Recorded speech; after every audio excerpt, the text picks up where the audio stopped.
Ladies and gentlemen, my name is John Nierenberg. I walked from Boston's Faneuil Hall to this spot in Washington, D.C. at the foot of the Capitol of the United States of America.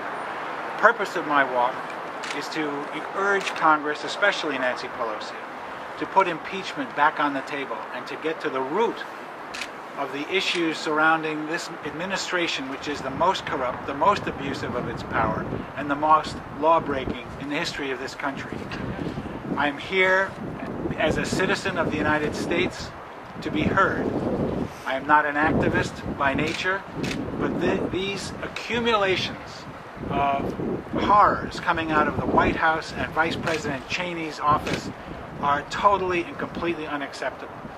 Torture, spying on Americans, removal of habeas corpus, an illegal war that they continue to prosecute, the threats to Iran and its neighbors, the continuing warmongering.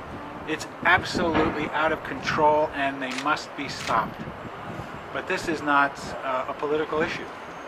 And it might sound odd that I say that at this point.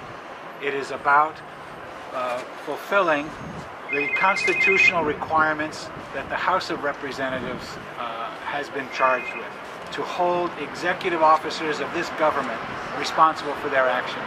The only tool left is to use impeachment to make this administration account for its behavior. With impeachment hearings, the Committee on the Judiciary can therefore get the information it needs to investigate the accusations. Without impeachment, the administration can continue to stonewall and refuse to cooperate with Congress as it's been doing for 7 years. So I'm here to speak with Congressmen and women, to speak with the Committee on the Judiciary, to do whatever I can to make those hearings. I was delighted last night to have the opportunity to see Robert Wexler deliver his speech to the House floor, and to CNN and the public, the world at large, calling for hearings on the Judiciary Committee on which he sits. This was an amazing act for the first day back, and I hope it's followed up by others on that committee who will come out and support his move to open hearings against on the matter of Vice President Cheney's behavior.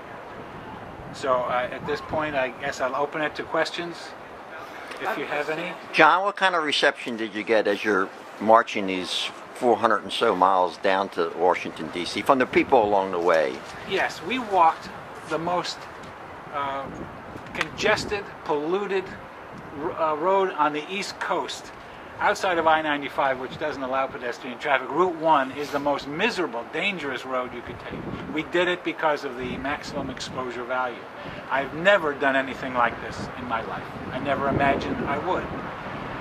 What we got was a range of opinion. People would drive by, and those that chose to express themselves, honking their horns, giving us a thumbs up, cheering us on. 90% of them were favorable.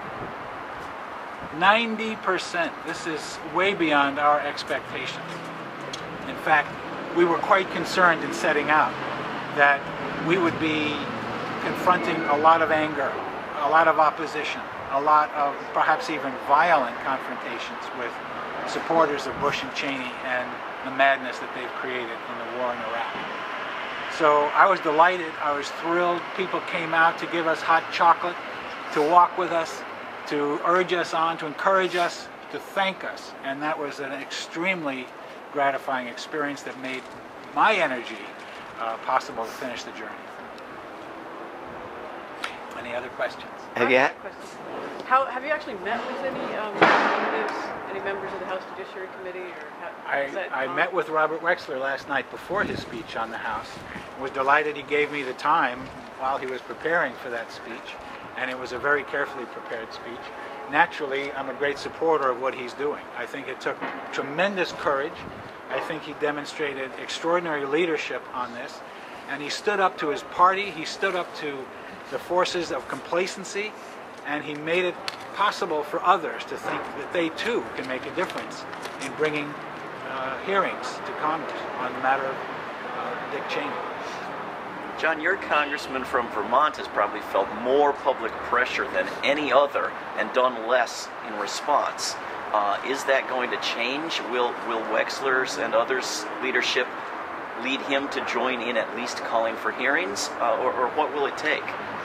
I don't think it's an embarrassment at some level that Representative Welch refuses to change his opinion and in fact defends Nancy Pelosi's action in this matter, thinking it's still a distraction, even when the ratings that Congress have are so low they are beneath that of the president. He continues to believe that positive actions are possible in Congress and that impeachment would in effect stop the ability of Congress to move forward. And it's just the opposite. In my view, I believe the impeachment hearings will get to the heart of the matter and will clear away space for Congress to do the right thing, not only in terms of holding this administration accountable, but for continuing progress in other committees and in other work that needs to be done without the obstructionism, without the refusal of this administration to cooperate, because they must under an impeachment hearing. John, I have a question for you. Can you tell people what happened when we went to visit the Constitution at the archives? Yes, that was a very huge embarrassment. On the final day, the last leg, the last step of our journey, we walked in to pay our respects to the Constitution of the United States, to the Declaration of Independence. And as soon as we walked in the building, the guards, noticing our ponchos, noticing a hat I was wearing to impeach Vice President Cheney, and took us aside and told us to remove those articles or we could not proceed to see these documents. And a couple of people did manage to get through, got into the rotunda, were approaching the Constitution to view the First Amendment rights that they were expressing, and were denied that opportunity. And were told to, in one case, keep your voice down. To which I believe the reply was, I will raise my voice and exercise my rights as written in the Constitution of the United States. And that was an embarrassment. It was shameful that we should be told it was inappropriate and unlawful to peacefully observe our documents with the clothing we had. John, I think either yesterday or the day before, Cindy Sheehan and Cynthia McKinney out in San Francisco delivered 7,000 or 8,000 letters, at least symbolically, to House Speaker Pelosi's office. Have you had any response from her at all about your march and your attempt to get impeachment put on the table? None at all. I have called, I have written, I have sent certified letters, I have sent faxes. I have called the scheduler on many occasions. I was actually promised a response this past Tuesday and have heard nothing. I believe she is modeling her behavior on that of President Bush when he denied Cindy Sheehan an audience in Crawford, Texas. And I believe it's despicable that she would not pay attention to what I represent and millions of Americans are hoping to accomplish, or at least hearing from a citizen on this issue of impeachment. The fact that she took it off the table before even being elected Speaker of the House, after the elections in 2006, is very suspicious to me. And perhaps my 40 days of meditation has made me a bit of a conspiracy theorist, but I can't imagine what motivated her to so shortcut the will of the people and the act and the work that needs to be done in Congress.